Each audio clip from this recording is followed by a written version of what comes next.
उनके लिए बहुत शर्म की बात थी। दोनों ने बाहर आंगन में पड़े हुए पत्थरों और ईंटों को उठाया और जुगनू की ओर चल पड़े। जुगनू भी बाहर हाथों में डंडा पकड़े उन दोनों को पुकार रहा था। जैसे ही पारस और राजा घर के बाहर निकले, उन्होंने दूसरी तरफ जुगनू को हाथ में एक लकड़ी का डंडा पकड़े हुए देखा।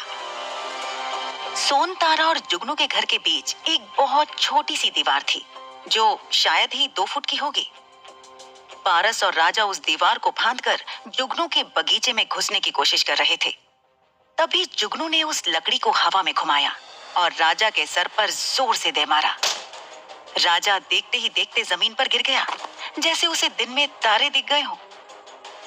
राजा को जमीन पर गिरा हुआ देख पारस और ज्यादा गुस्से में आ गया और उसने जुगनू को धमकाते हुए कहा, ए 2 कौड़ी के लड़के, खुद को क्या बहुत बड़ा हीरो समझता है? रुक, अभी तेरी सारी चर्बी उतारता हूँ। इतना कहकर उसने अपने हाथ में पकड़ा हुआ एक ईंट का टुकड़ा जोर से जुगनू की तरफ दे मारा। वक्त रहते ही जुगनू नीचे की तरफ झुक गया, जिससे वो ईंट का टुकड़ा उसके सर के ऊपर से चला गया और जुगनू बच गया। जुगनू ने हंसकर पारस का मजाक उड़ाते हुए कहा, अरे तुम्हारा निशाना तो चूक गया। क्या दिमाग के साथ साथ आंखें भी खराब हो गई हैं, जो अब तुमसे एक निशाना भी ठीक से नहीं लगाया जा सका? जुगनू जानबूझकर उसे छेड़कर गुस्सा दिला रहा था। अपनी बात को जारी रखते हुए जुगनू ने कहा, अरे नहीं नहीं, माफ करना, मुझे लगता है शायद अभी भी मेरे दादाजी के भूत का डर तुम्हारे दिमाग से निकला नहीं, इसलिए शायद तुम्हारा दिमाग ठीक से काम नहीं कर रहा है ना? सही कहा ना मैंने? ये सुनकर पारस आग बबूला हो गया। उसने बगल में पड़ी एक कुल्हाड़ी उठाई और उससे जुगनू पर वार करना शुरू कर दिया। जुगनू की कद काठी पारस से काफी कम थी। ऐसे में ताकत से पारस का सामना करना बहुत मुश्किल था। जुगनू हल्का सा साइड में खिसक गया, जिसकी वजह से कुल्हाड़ी हवा में लगी। पारस अपना बैलेंस खोकर आगे की तरफ झुक गया और तुरंत ही जुगनू ने एक लात मारकर पारस को जमीन पर गिरा दिया और उसे धूल चटा दी। बस फिर क्या था? उसके बाद जुगनू ने अपना सारा गुस्सा पारस पर उतार दिया। बहुत शौक है ना, बहुत शौक है ना तुम लोगों को बेबस औरतों पर अपना जोर चलाने का? ये ले और खा और मार खा। इतना कहकर वो जोर जोर से उस डंडे को पारस के शरीर पर वार करने लगा। इधर राजा अपना सर पकड़कर फिर से खड़े होने की कोशिश कर रहा था। राजा ने जुगनू को धक्का दिया और पारस को उठने में मदद की। जुगनू ने कुछ पलों में ही खुद को संभाल लिया और फिर से उसी डंडे से राजा के सर पर उसी जगह पर वार किया जहां उसे पहले चोट लगी थी। बार बार एक ही जगह पर चोट लगने से अब राजा से खड़ा नहीं रहा जा रहा था। वो दर्द में कराहते हुए नीचे गिर गया। राजा की हालत काफी बुरी थी, लेकिन फिर भी उसने आवाज ऊंची करते हुए कहा, तुमने मुझे मारा, मैं तुम्हें छोड़ूंगा नहीं। तुम जानते नहीं हो मेरे परिवार को।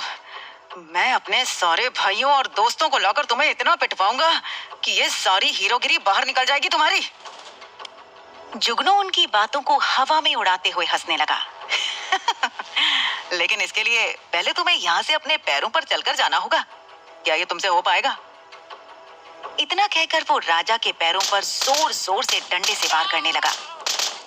जुगनू ने पारस को भी नहीं बख्शा, उसे भी मार मार कर लाल नीला कर दिया। पारस और राजा को मजा चखाकर जुगनू दीवार फांद के सोन तारा के बगीचे में घुस गया और उसने जोर से चिल्लाते हुए कहा, बाहर निकल रतन, ठाकुर है ना तू? अंदर क्या छुप कर बैठा है? देख, तेरे दोनों गुंडे तो धूल चाटने लगे, अब तेरी बारी है, बाहर निकल। जुगनू की ललकार से रतन गुस्से में कांपने लगा और तुरंत बाहर निकला। उसने कहा, साले चूहे के बच्चे, तुझे तो मैं पल भर में ही मसल दूंगा। लेकिन ये कहने के बाद जैसे ही रतन आगे बढ़ा तो फिसल कर नीचे गिर गया और उसके सर पर एक बहुत गहरी चोट लगी और बहुत सारा खून बहने लगा। उसने देखा कि जहां से वो बाहर निकला था वहां पर मक्खन गिरा हुआ था। गांव में और कुछ मिले ना मिले, लेकिन लोगों के बगीचों में गायों के पास गोबर और मक्खन जरूर मिल जाते हैं। जुगनू ने अपने दिमाग का पूरा इस्तेमाल किया और बिना लड़े ही रतन को चित्त कर दिया। रतन को इतनी ज्यादा चोट लगी थी कि वो लड़ने की हालत में तो बिल्कुल भी नहीं था, ना ही पारस और राजा उसे सहारा देने की हालत में थे। जाते वक्त रतन ने चेतावनी भरे शब्दों में जुगनू से कहा, तुझे तो मैं बाद में देख लूंगा। मैं भी देखता हूँ तो कब तक इसे मुझसे बचाता है, और अब तुझे कौन बचाएगा ये तो भगवान ही जाने। तू जानता नहीं है, मैं ठाकुर हूँ, बदला लेकर रहूंगा। रतन अपना सर पकड़ते हुए वहां से चला गया। रतन और उसके साथियों के जाने के बाद डरी सहमी सोनतारा घर से बाहर निकली। अब तक उसने एक मैक्सी पहन ली थी। उसने सफेद रंग का मैक्सी जैसा गाउन पहना था, जिसमें वो बहुत खूबसूरत लग रही थी, किसी आसमान की अप्सरा जैसी। उसने जुगनू की तरफ देखकर हल्की नम आंखों से शर्मिंदा होते हुए कहा, माफ करना, मेरी वजह से तुम्हें इतनी तकलीफ हुई। जुगनू ने सोनतारा के आंसू पोंछते हुए कहा, अरे नहीं नहीं भाभी, इसमें तकलीफ की क्या बात है। अगर पड़ोसी होने के नाते मैं आपके काम ना आता तो आखिर मेरे होने का फायदा ही क्या था। सोनतारा फौरन अंदर गई और हाथ में कुछ पैसे लेकर बाहर निकली। वो पैसे जुगनू के हाथों में थमाते हुए बोली, तुम एक काम करो, तुम कुछ दिन के लिए गांव छोड़कर चले जाओ, वरना वो लोग फिर आएंगे और तुम्हें बहुत पीटेंगे। इतना कहकर उसने वो नोटों के बंडल जुगनू के हाथों में जबरदस्ती थमा दिए। लेकिन ये जुगनू की खुददारी के खिलाफ था। उसने पैसे लेने से साफ इनकार कर दिया। सोनतारा नहीं चाहती थी कि उसकी वजह से जुगनू पर कोई भी मुसीबत आए, इसलिए उसने फिर एक बार जुगनू को समझाते हुए कहा, देखो जुगनू, रतन गांव का गुंडा है, ऐसे ही उसके कई साथी हैं। वो अपनी हार को इतनी आसानी से नहीं भूलेगा। वो आज नहीं तो कल वापस जरूर आएगा। मुझे लगता है अब वो तुम्हारे खून का प्यासा बन चुका है। वो तुम्हें बिल्कुल भी नहीं छोड़ेगा। तुम प्लीज मेरी बात मानो और यहाँ से चले जाओ। लेकिन जुगनू भी अपनी जिद पर अड़ा रहा और जाने से साफ इनकार करते हुए कहा, मैं कोई कायर नहीं हूँ जो इस जैसे मामूली गुंडे से डरकर भाग जाऊं।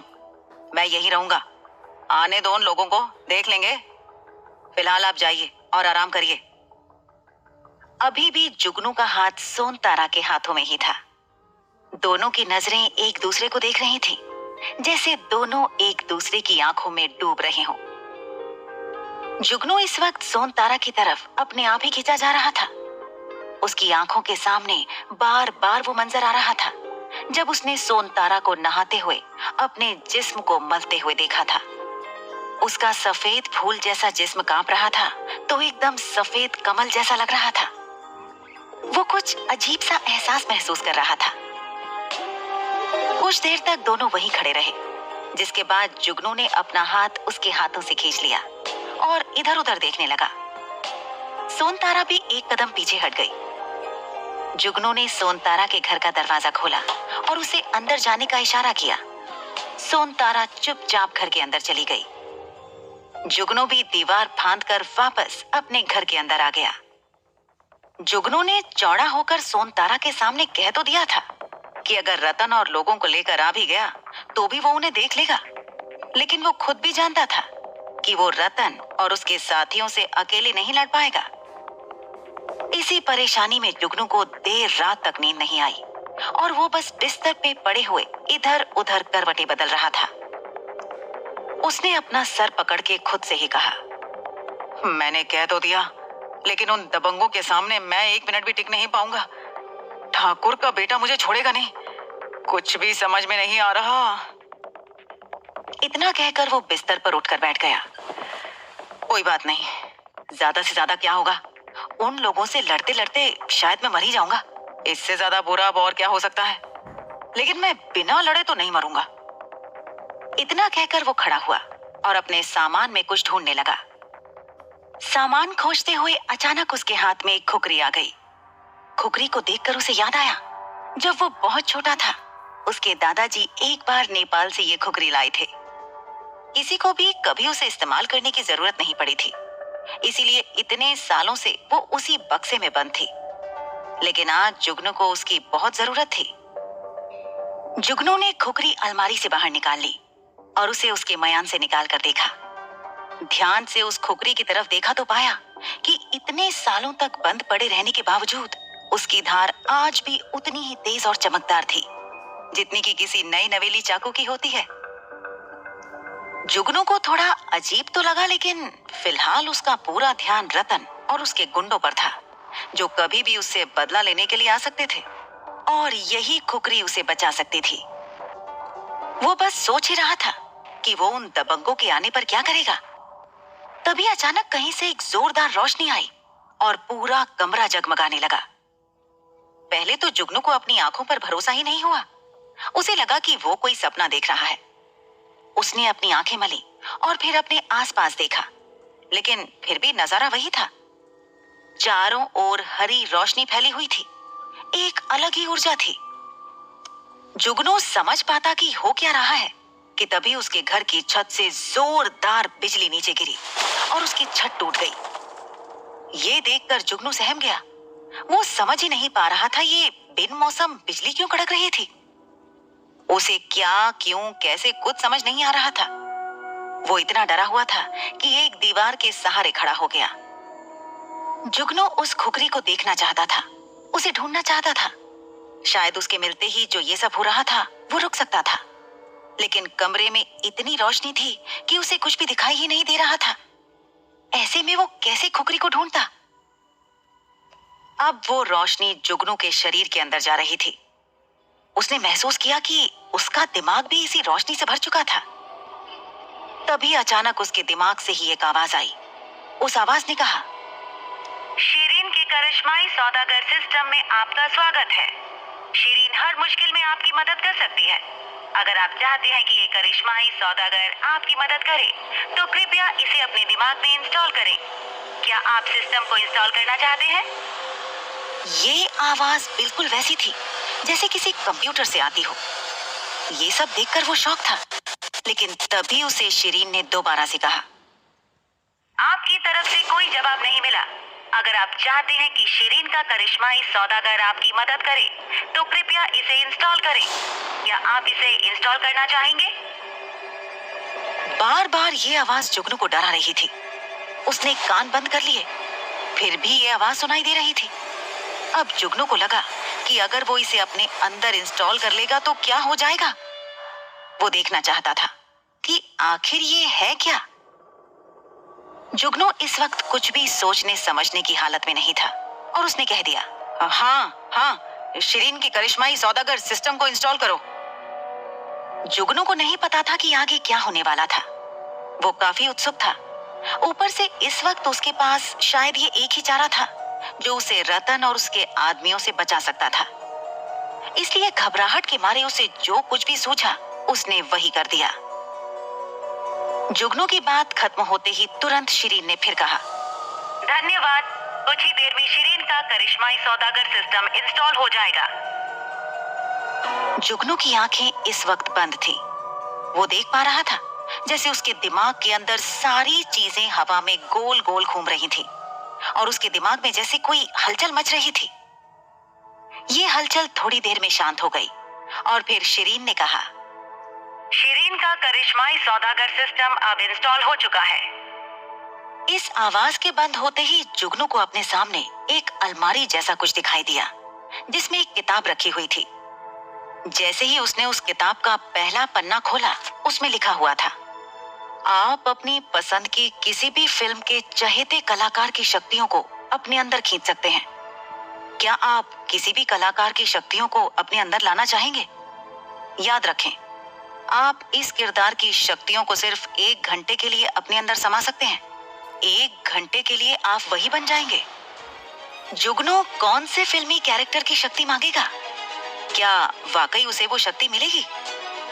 जानने के लिए सुनिए